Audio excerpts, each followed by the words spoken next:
नमस्कार, सर्वांचं स्वागत आहे पालिका प्रशासनच्या थेट संवादमध्ये. आपल्या सर्वांना माहिती आहे की 2020 मध्ये म्हणजे साधारणपणे फेब्रुवारी मार्चमध्ये तो 2020च्या नवी मुंबई महानगरपालिकेचा जो 5 वर्षाचा हे होता कार्यकाळ होता नगरसेवकाचा संपला, लोकप्रतिनिधींचा संपला आणि त्याच्यानंतर प्रशासक त्या ठिकाणी बसले. सर्व कारभार प्रशासकाच्या माध्यमातून म्हणजे आयुक्त, महानगरपालिकेचे आयुक्त आहेत त्यांच्या माध्यमातून हाकण्यात येत आहे. आत्ताही तीच गोष्ट आहे. अद्यापही स्थानिक स्वराज्य संस्था निवडणुका झालेल्या नाही, अशी नवी मुंबई महानगरपालिकेची झाली नाही. आणि असं सर्व असताना स्थानिक लोकप्रतिनिधी आंदोलन करतात, नागरी सेवा सुविधाविषयीच्या ज्या गोष्टी आहेत, ज्या बाबी आहेत त्या प्रशासनासमोर मांडतात, त्या पूर्ण करून घेतात. मात्र त्या कशा पद्धतीने त्यांना कोणत्या गोष्टींना चॅलेंजेसला सामोरं जावं लागतं. म्हणजे नगरसेवक असतानाचा एक वलय वेगळं असतं. प्रशासन जेव्हा तुम्हाला विचारतं, आता नगरसेवकाचे माजी नगरसेवक झालेले असतात आणि असं असताना आंदोलनाचा जो आपण बोलतो की टेम्पर जो आहे किंवा त्याचं स्वरूप आहे ते किती प्रखर करावं लागतं. ह्या संदर्भात मध्ये आम्ही गेली 5 वर्षापासून ही गोष्ट पाहतोय आणि याच्यामध्ये प्रामुख्याने जे सिऊड्सचे भारतीय जनता पार्टीचे नगरसेवक आहेत, जे युवा नगरसेवक आहेत म्हणून त्यांना ओळखलं जातं, असे विशालजी डोळस यांची आंदोलनं आम्ही सातत्याने पाहिली आहे. आणि आम्ही एक गोष्ट पाहिली त्यांच्या बाबतीमध्ये की प्रशासनाला धारेवर धरून, म्हणजे नगरसेवक नसताना सुद्धा मात्र जनतेसाठी प्रशासनाला धारेवर धरून त्यांनी सिऊड्समधील त्यांच्या विभागातील बहुतांश कामे जी आहेत ती तडीस नेलेली आहेत. तर या सर्व कार्यकालामध्ये त्यांनी जे कामं केली आणि कशा पद्धतीने नागरिकांच्या समस्या सोडवल्या, माजी नगरसेवक असताना, या संदर्भामध्ये आपण त्यांची चर्चा करणार आहोत. विशालजी, आपलं खूप खूप स्वागत. आपण वेळ दिला.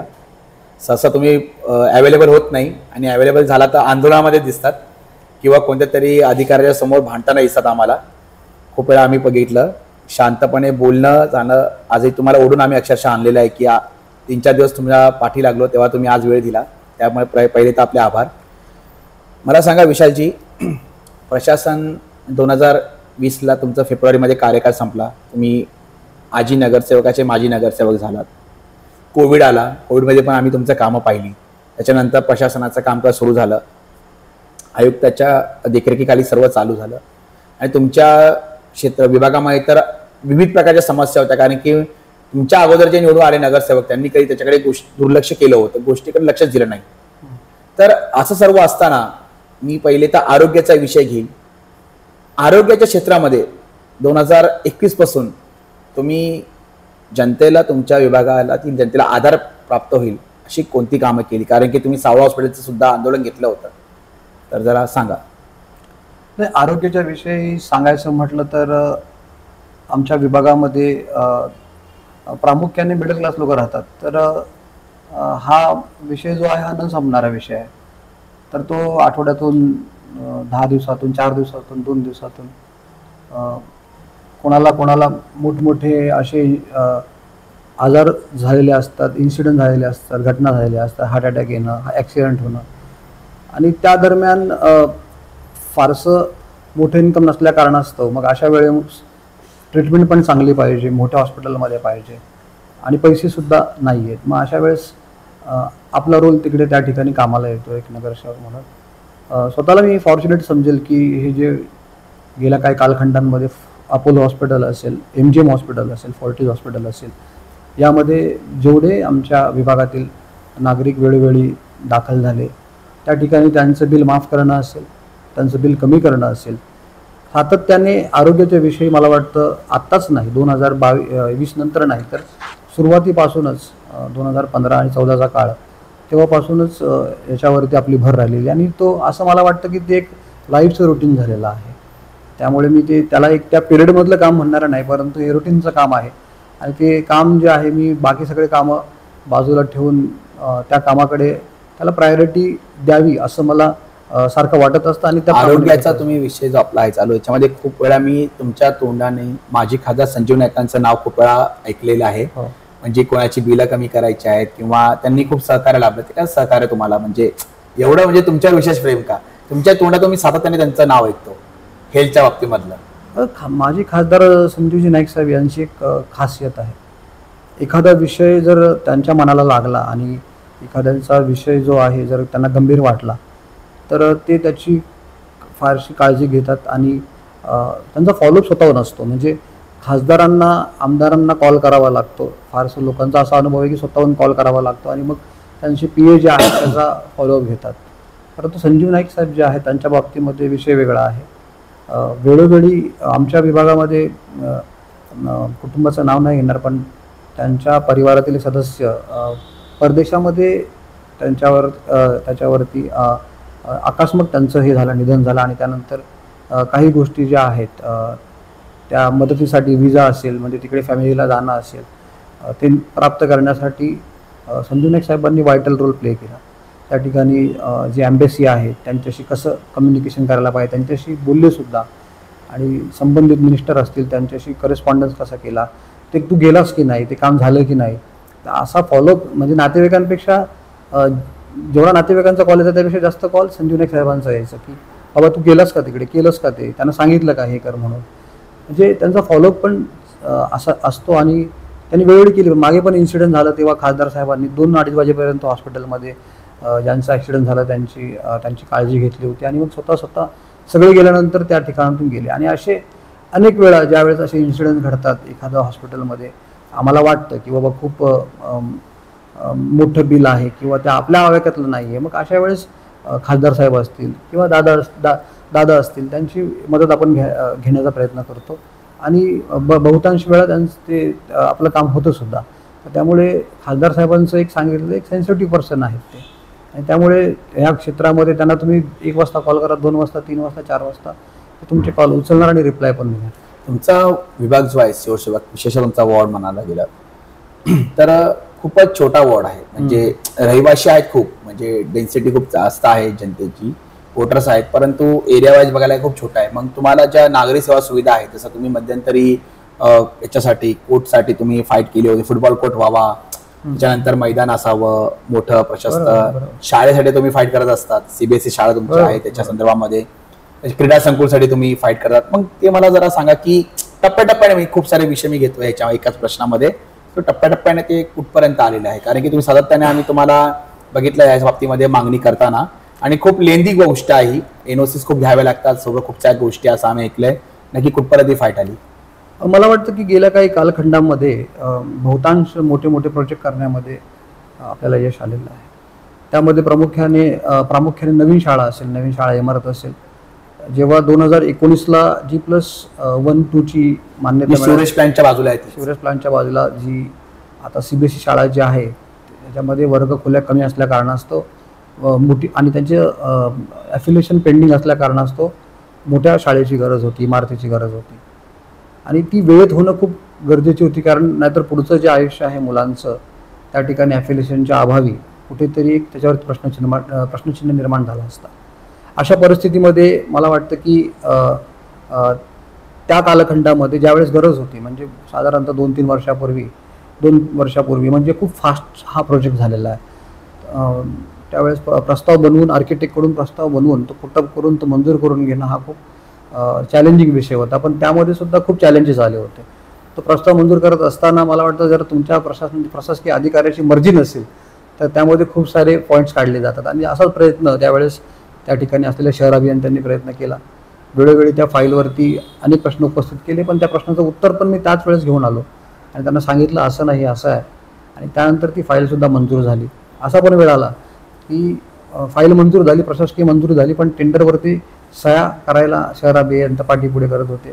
अशा परिस्थितीमध्ये नाईक साहेबांना इन्व्हॉल्व केलं. नाईक साहेबांना सांगितलं की बाबा प्रशासकीय मंजुरी झाली पण सिटी इंजिनियरांना वेळच नाही आहे सही करायला.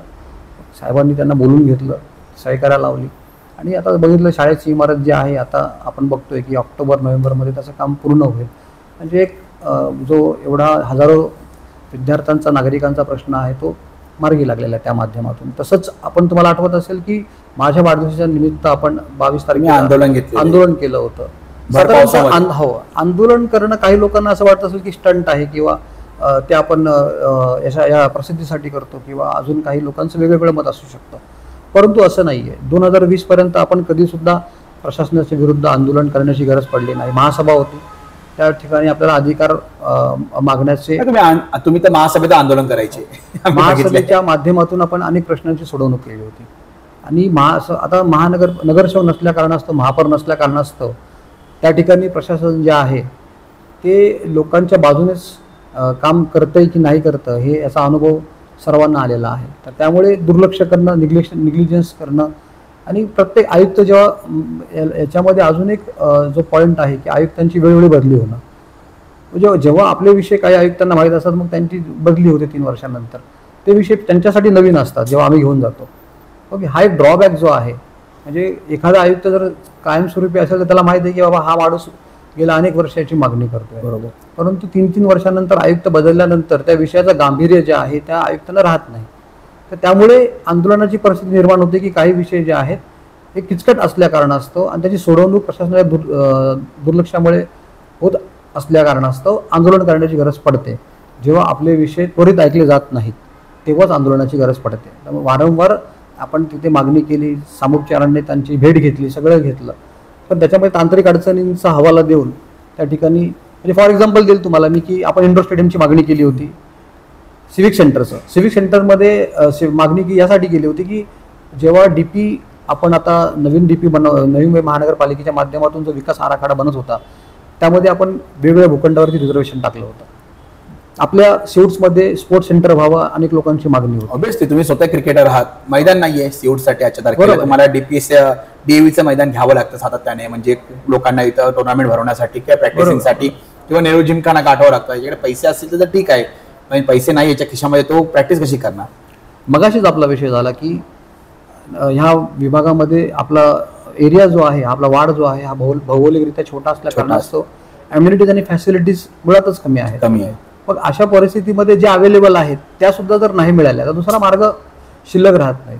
तर यामध्ये आपलं असं प्रोग्रेस झालेलं आहे की ॲटलिस्ट शहर अभियंता आहे या मतावरती आले आहेत की आपण इस्टिमेट बनवून तो स्पोर्ट्स सेंटरसाठी तो आपण बनवूया. पण त्या अजून एक मागणी आपली जॉगिंग ट्रॅकची मागणी होती की नागरिक सर्व्हिस रोडला जातात जॉगिंगला आणि काही लोकांना खूप दूर जावं लागतं आणि वयाचे 65-70 वर्ष झाल्यानंतर एवढा लांब चालत जाणं, म्हणजे गाड्या भरधाव गाड्या येत असतात रस्त्याने, तो एक मोठी रिस्क असते. मग तो जॉगिंग ट्रॅक म्हणजे वाडा लागून असावा म्हणून जो शाळेच्या बाजूला जो पट्टा आहे तो एक प्रस्ताव जो आहे आपण एकदम जलद गतीने आपण मंजूर करून घेतला जॉगिंग ट्रॅकचा. आणि मला वाटतं एक मोठा असा प्रकल्प म्हणजे नवी मुंबईच्या सेक्टर प्रभाग क्रमांक 108साठी जसं आपलं एक आपण थीम पार्क बनवलं होतं, त्यानंतर हा एक प्रोजेक्ट जो आहे शाळेनंतर हा मोठा प्रोजेक्ट असणार आहे. त्यामध्ये असं एक सर्व सुविधायुक्त असं जॉगिंग ट्रॅक त्या ठिकाणी निर्माण होणार आहे. तो प्रस्ताव मंजूर झालेला आहे, टेंडर प्रक्रियेमध्ये आहे. तर मला असं वाटतं की नागरिकांच्या सुविधेसाठी तो येईलच. स्पोर्ट्स सेंटरचा पण पाईपलाईनमध्ये विषय. अजून एक गोष्ट या ठिकाणी आवर्जून सांगावीशी वाटते की या ठिकाणी एलिव्हेटेड स्कायवॉक म्हणजे तिथे लिफ्ट पण असेल त्याला, अशा पद्धतीचा स्कायवॉक त्या ठिकाणी बांधण्याचं शहर अभियंत्यांनी NRI आणि सेक्टर 50 या ठिकाणी अनेक वर्षांची मागणी होती. बरोबर. आणि त्याच्यावरती ॲट लास्ट म्हणजे आता खूप वर्षानंतर त्याच्यावरती शहर अभियंत्यांनी सकारात्मकरित्या काम करायला सुरुवात केलेली आहे. ते पाईपलाईनमध्ये आहे. तोही विषय मला वाटतं काही काळामध्ये या मार्गी लागणार आहे. त्यानंतर सावळा हॉस्पिटलचा विषय जो होता तो सिडकोसोबत होता. सावळा हॉस्पिटलचा विषय यासाठी पेंडिंग आहे की ज्या संस्थेला हा भूखंड दिला गेला होता की त्यांच्या अंतर्गत कलहामुळे, वादामुळे त्यांचं एकमत होत नसल्यामुळे अनेक गोष्टी असे प्रसंग निर्माण झालेले आहे. आता एक नगरसेवक म्हणून किंवा एक आपण म्हणतो की त्रयस्थ व्यक्ती म्हणून आपल्याकडे एवढाच पर्याय शिल्लक राहतो की आपण याची तक्रार जी आहे सिडकोकडे करावी आणि त्याची मागणी तो भूखंड रद्द करण्याकरता करावी. परंतु हा भूखंड रद्द झाला तर सिडको दुसऱ्या कोणत्या खाजगी बिल्डरांना प्राईम लोकेशनचा संस्था जी सुविधा लोकांना मिळणार आहे ती मिळणार नाही आणि मग त्याचं खाजगीकरण करून नफा कमवण्याच्या मागे सिडको जाईल. तर अशा परिस्थितीमध्ये थोडंसं सावधरित्या त्याच्यावरती काम करण्याची आवश्यकता आहे आणि त्याच्यावरती काम सुरू आहे. नाईक साहेबांनी याच्यामध्ये इंटरफेअर करून सांगितलं होतं की आपण याला मार्गी लावा. तर आपण त्याच्यावरती म्हणजे आपलं दुर्लक्ष आहे किंवा कोणी प्रश्न विचारला त्यावर उत्तर द्यायचा असा विषय नाही आहे. तर त्याच्याबरोबर फॉलोअप चालू आहे. त्याच्यावरती काय रेमेडी आहे, नक्की काय आहे, आणि ती जी घडी विस्कटीत झालेली आहे ते बसवण्याचं काम जे आहे ते सुरू आहे. तुम्ही जर सावळा हॉस्पिटलचा विषय काढला असं तर डॉक्टर बाबासाहेब आंबेडकर गार्डन उद्यान तुमच्या इथं तुम्ही खूप चांगल्या थीम अवसर म्हणजे बांधलं, म्हणजे भारतरत्न डॉक्टर बाबासाहेब आंबेडकर यांच्या नावाला साजेसं असं तुम्ही ते गार्डन डेव्हलप केलं. तुम्ही त्याच्यामध्ये खूप जीव ओतला त्याच्यामध्ये, म्हणजे मी व्यक्तिगतरित्या बघितलं की तुम्ही इथं अवेलेबल असायचे ते काम सुरू असताना. तुम्ही छोट्या छोट्या गोष्टी याच्यामध्ये पाहिल्या, कारण की ते डॉक्टर बाबासाहेब आंबेडकर यांच्या नावाला कुठे धक्का लागू नये, कुठे अपमानित होऊ नये ही गोष्ट, त्यासाठी तुम्ही हे कष्ट केले होते. परंतु मध्यंतरी आम्ही बघितले की काही समाज विघातक लोकांनी खूप आरोप प्रत्यारोप केले, त्याच्यावर थोडक्यात सांगा काय तुमचं म्हणणं. तर मला वाटतं की आपल्या शहरामध्ये जेवढा कायद्याचा उपयोग होतो तसा दुरुपयोग पण होतो. प्रत्येकाला या ठिकाणी व्यक्ती स्वातंत्र्य आहे आणि आपण जे म्हणतो ना की बोलण्याचं स्वातंत्र्य आहे. त्यामुळे काही लोक त्याचा गैरफायदा घेऊन बेछूटपणे आरोप करतात की, आणि त्याने मला काय फरक पडत नाही, कारण मी ज्या पद्धतीने या शूट्समध्ये राहिलेलो आहे सगळ्यांना माझं काम करण्याची पद्धत माहिती आहे. पैशासाठी मी एखादं काम करतोय किंवा मला पैसे कमवायचे म्हणून मी ते काम करतोय याच्यावरती माझ्या विभागातील जनताच उत्तर देईल. या ठिकाणी आपण घेण्यापेक्षा देण्याकडे जास्त लक्ष दिलेलं आहे. मी नगरसेवक नसताना सुद्धा तशाच पद्धतीचं काम, मी नगरसेवक नसताना सुद्धा स्वतःच्या खर्चातून CCTV लावले होते मी वार्डामध्ये, आणि त्या संदर्भातील पोस्ट आणि बेंचेस लावले होते मी नगरसेवक नसताना सुद्धा. तर त्यामुळे मला या ठिकाणी फक्त समाजसेवा हाच एक माझ्या पुढे एक संकल्प होता. आरोप करणं म्हणजे बेसलेस आरोप म्हणतात ना ज्याला, की आता जे आरोप करणारे आहेत त्याच्यावरती बोलणं मला वाटतं उचित नाही. नवी मुंबईला सगळ्यांना माहीत झालं की काय घटना घडली काय नाही घडली, त्याच्यावरती पण मला आत्ताच बोलायचं नाही, कारण आपण त्या गोष्टीची काळजी घेतो की समोरचा व्यक्ती कोणत्या दबावामध्ये आहे किंवा कोणत्या घटनेतून बाहेर आलेला आहे. त्यामुळे योग्य वेळेला योग्य असं उत्तर आपण जरूर देऊ. CCTVचा तुम्ही विषय काढला, तुम्ही मध्यंतरी CCTVच्या रेकॉर्ड रूमला तुम्ही भेट दिली होती, विजिलन्स रूमला मुख्यालयातल्या. एक्झॅक्टली काय असं झालं की तुम्हाला अचानक भेट द्यावी लागली, आणि तिथं काय एक्झॅक्टली तुम्हाला आउटपुट काय मिळालं तिथं? एक सहज असं आपण सर्वे, कारण की पहिल्या नगरसेवक आहात कदाचित तुम्ही की ज्यांनी CCTVच्या विजिलन्स रूमला तुम्ही जाऊन भेट देणार आहे, ते ज्यांना परमिट केलं नवी मुंबई महानगरपालिकेने.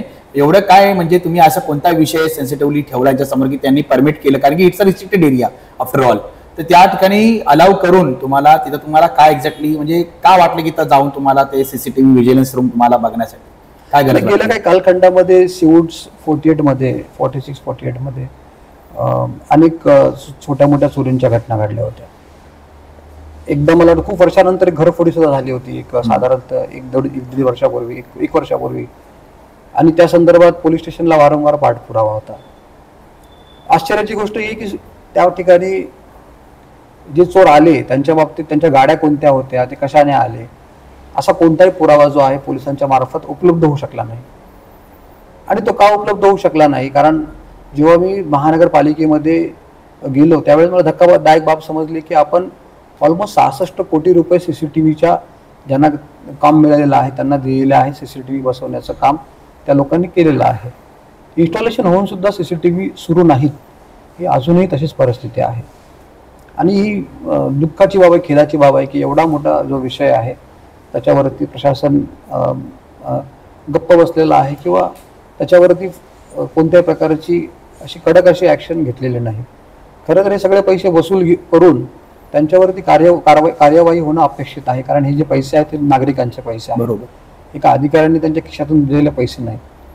तर अशा परिस्थितीमध्ये त्या गोष्टीचा सुगावा घेण्यासाठी जसं तुम्ही प्रश्न विचारला की तुम्हाला जाण्याची गरज का पडली त्या ठिकाणी, तर मग महानगर असाच विचार आल्यानंतर किंवा त्या CCTVचं सेंटर कुठे आहे, तर मग तिकडच्या संबंधित अधिकाऱ्याला भेटून बोललं मला बघायचं आमच्या विभागात एवढे कॅमेरे तर लागलेले आहेत, मग त्याचे पुरावे पोलिसांना उपलब्ध का होऊ शकले नाहीत. ज्यावेळेस आम्ही त्या ठिकाणी दाखवायला सांगितलं तिथे त्यांनी दाखवलं हे 4 कॅमेरे लावले ते लावले, परंतु धक्कादायक बाब ही समजली की ते ऍक्टिव्हच नव्हते. आणि ऍक्टिव्ह यासाठी नव्हते की त्यांच्याच त्या कॉन्ट्रॅक्टरांच्या अंतर्गत वादामुळे त्यांनी ज्यांना कोणाला सब कॉन्ट्रॅक्ट दिलं तीच लोक ते कनेक्शन करत नाहीत पेमेंटच्या अभावी किंवा आपसातल्या वादामुळे. आणि अजून सुद्धा तुम्ही पाहाल तर तशीच परिस्थिती आहे. त्याच्यामध्ये फारसा बदल नाही. पैशासाठी यांना पैसे हवेच महानगरपालिकेकडून. म्हणजे 125-26 कोटीचं हे कॉन्ट्रॅक्ट आहे. 66 कोटी लावून सुद्धा तुमचे कॅमेरे सुरू होत नाही, दुर्दैवाची गोष्ट आहे. खरं तर यांच्यावरती गुन्हा दाखल व्हायला पाहिजे. म्हणजे एक दिवसाचा पण विलंब न करता गुन्हा दाखल व्हायला पाहिजे. पण तसं होताना दिसत नाही. त्यासाठी आपण आंदोलन केलं होतं. मधल्या पिरियडमध्ये त्यांनी सांगितलं की आम्हाला थोडं सुधारण्याचा वेळ पाहिजे, दुरुस्त म्हणजे याच्यामध्ये ठिकठिकाणी कामं सुरू आहेत, हे आहेत ते आहेत. ते काही कारणं दिली, ती कारणं जी आहेत ती मला वाटत नाही उचित कारणं आहेत. तर त्यामुळे आपण ती भेट दिली होती. सर मला एक विचारायचं की ही झाली नवी मुंबई महानगरपालिकेची म्हणजे एक बाजू किंवा नवी मुंबई महानगरपालिकेच्या विषयी. तुमच्या विभागामध्ये स्पोर्ट्स विभागामध्ये सिडको जो आहे, सिडको खूप मोठा रोल प्ले करतो आणि सिडको येतं थेट राज्याच्या अंतर्गतमध्ये. ते महानगरपालिका स्थानिक स्वराज्य संस्था, it's a company, so it's comes under the state government, Maharashtra state government. मला सांगा की गणेशजी नाईक जे आता आपले कॅबिनेट मिनिस्टर आहे आणि पालघर जिल्ह्याचे पालकमंत्री आहेत, त्यांच्या ते आमदार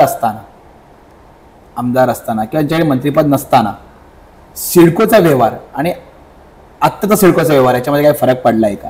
कारण की तुमच्या इथं स्लॅब पडणे, तुमच्या सिडकोकालीन इमारतींचे, त्याच्यानंतर खूप साऱ्या गोष्टी सिडकोशी निगडीत आहेत. कारण किंवा सामान्य माणसांना सीसी म्हणजे महानगरपालिका असताना तुम्ही मध्यंतरी चर्चा केली की सीसी महानगरपालिकेचा हे आहे, अधिकार आहे, पण सिडको सीसी देते आणि तिथं काम चालू राहतं. किंवा हरित पट्टा आहे, फॉरेस्ट लँड आहे. तर ह्या सर्व गोष्टींचा काही फरक पडला आहे का? सिडको अद्याप अशी आहे तशीच आहे? म्हणजे गणेशजी नाईक आता वनमंत्री बनल्यानंतर, कारण की तुम्ही गणेशजी नाईक यांचे खंदे समर्थक मानले जातात या विभागातले, तर जरा थोडा सांगा.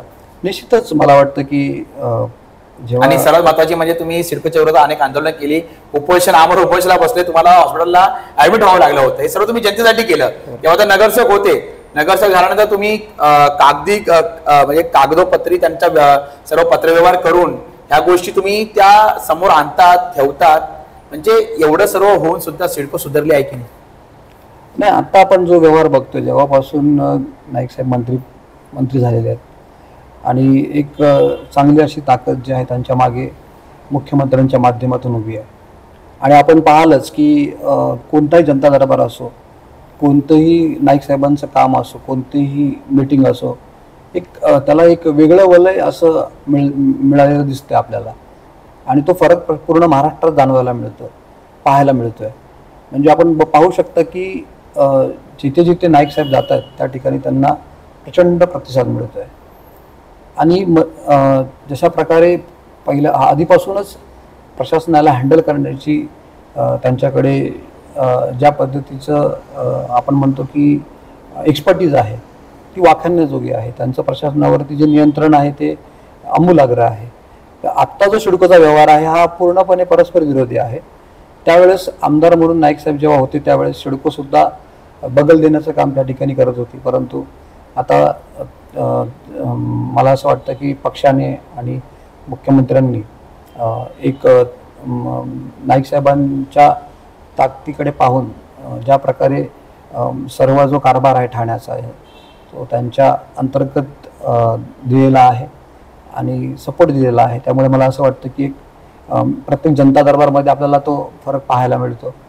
आणि ते चांगल्या प्रकारे मला वाटतं पुन्हा एकदा जे गणेश नाईक साहेब पूर्वीचे मंत्री या पद्धतीने काम करतात त्याचे मला वाटतं जास्त ऊर्जेने आता काम करत आहेत असं आपल्याला पाहायला मिळतं. आणि प्रशासन पण त्याला चांगल्या प्रकारे प्रतिसाद देताना दिसतंय. सिडको सुधारली थोडक्यात म्हणायचं. आता सिडको कधी सुधरू शकत नाही, परंतु त्यांना कंट्रोलमध्ये आणणारा माणूस जो आहे तो आता पूर्णपणे त्याने ताबा घेतलेला आहे त्या गोष्टीचा. त्यामुळे त्यांना नियंत्रणामध्ये राहावंच लागणार आहे. शेवटचा प्रश्न माझा की प्रशासन आहे, तुम्ही काम करत आहात, जनतेपर्यंत खूप गोष्टी पोचतात, काही गोष्टी पोचत नाही, मग त्याचा विपर्यास करून काही तुमचे विरोधक मित्र, अजातशत्रू जे आहेत तुमच्या विभागाला, ते काही गोष्टी वेगळ्या पद्धतीने पोचवतात.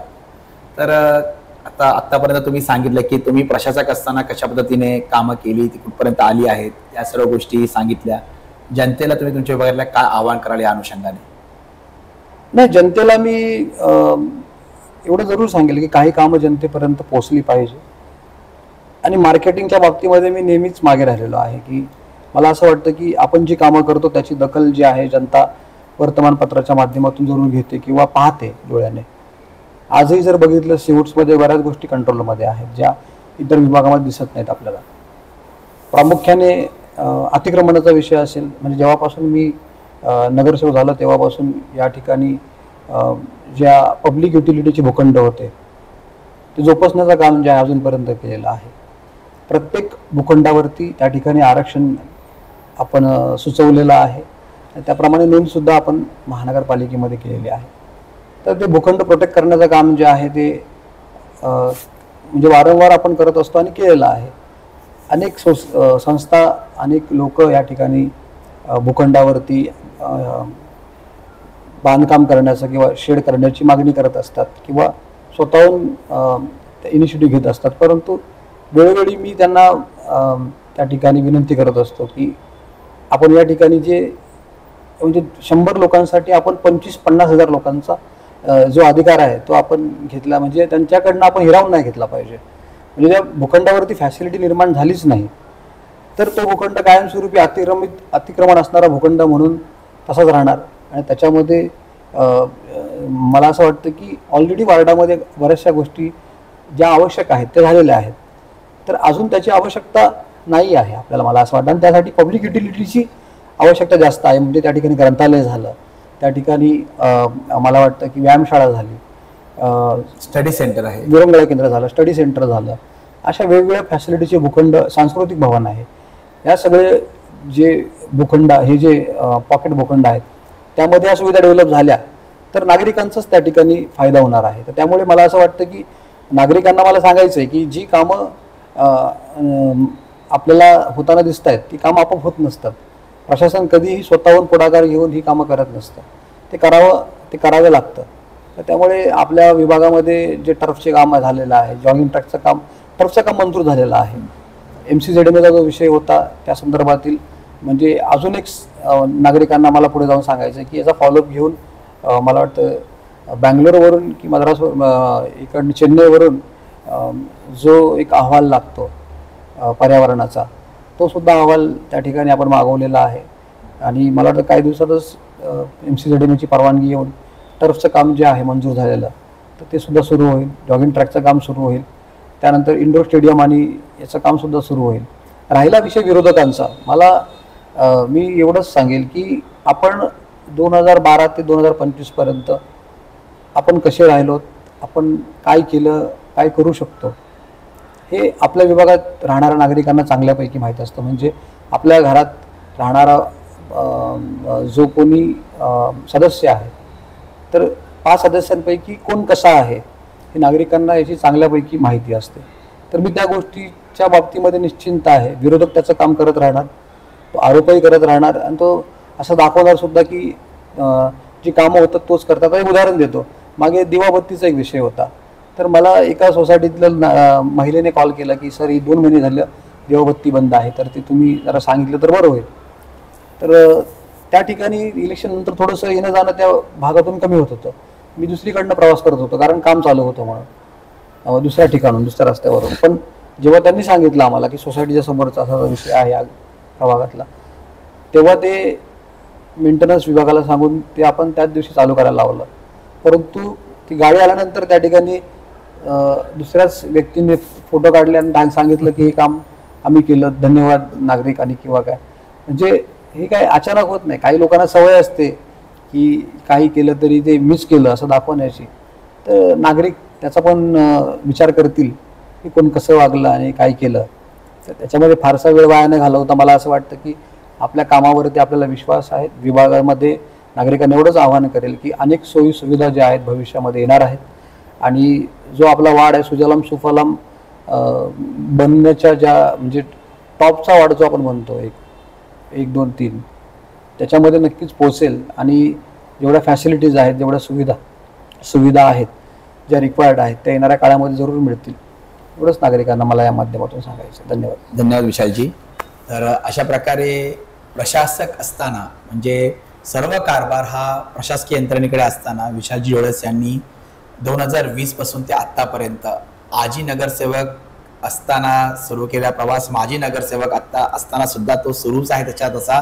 म्हणजे आजही आम्ही जेव्हा सिव्हिल विभागात फिरतो तेव्हा नगरसेवक हा शब्द काढला, विशाजी डोळस यांचंच नाव येतं. त्याच्यामुळे त्यांची मुलाखत आम्हाला घेणं अपरिहार्य होतं आज, की एक्झॅक्टली लोक त्यांची नावं का काढतात. त्याच्यामुळे आजच्या मुलाखतीतून आणि चर्चेतून असं माहिती पडलं की विशाजी डोळस अद्यापही माजी नगरसेवक होऊन सुद्धा आजी नगरसेवक, विद्यमान नगरसेवक ज्या प्रकारे आपल्या विभागातल्या व्यवस्थेची किंवा जनतेची काळजी घेतो, नागरी सेवा सुविधा उपलब्ध करून देतो प्रशासनाच्या माध्यमातून, त्याच प्रकारे विशालजी डोळस अद्यापही कामकाज आणि कार्यरत आहेत. त्याच्यामुळे विशालजी डोळस यांच्या कार्याला सलाम, आणि त्यांनी असंच पुढेही अशाच पद्धतीने आपलं कार्य चालू राहावं आणि नागरी सेवा सुविधा उपलब्ध करून द्याव्यात. धन्यवाद.